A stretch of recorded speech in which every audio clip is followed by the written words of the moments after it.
SARP, or the Society for Advanced Rocket Propulsion, is one of the largest engineering student clubs at UW. Some of SARP's foundational goals are to design, test, and fly advanced liquid bipropellant rocket engines.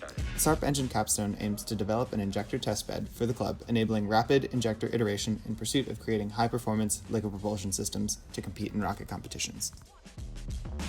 To help SARP test injectors on campus, the team has worked tirelessly to create a refirable, low-thrust engine. We also created all of the supporting fluid feed and avionics equipment. And since we had so much free time left over after that, we also made a test injector so we could take the engine for a test drive. With a little angle grinding, plasma cutting, and hacksawing, our team has been hard at work manufacturing complex components with the precision that any 6 to 7-year-old would envy. We've also been conducting extensive subsystem testing to prepare for our upcoming hot fire. Oh, you're impinging. Oh, yeah. The engine itself is an additively manufactured aluminum alloy that has 23 water cooling channels to prevent the walls from melting during fire. Supporting hardware includes a reignitable augmented spark igniter and a custom welded test stand.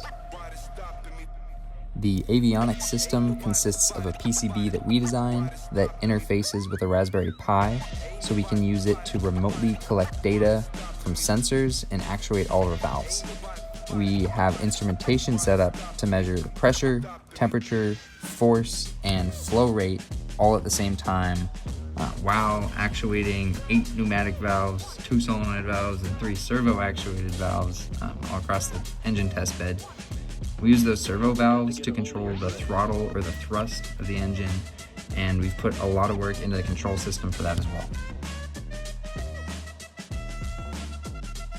The fluid feed system allows us to remotely deliver nitrous oxide and ethanol to the injector. We fully designed, assembled, and cleaned the system for use with nitrous oxide ourselves. I had to fight a thief for the fittings, and I lost. It was really expensive.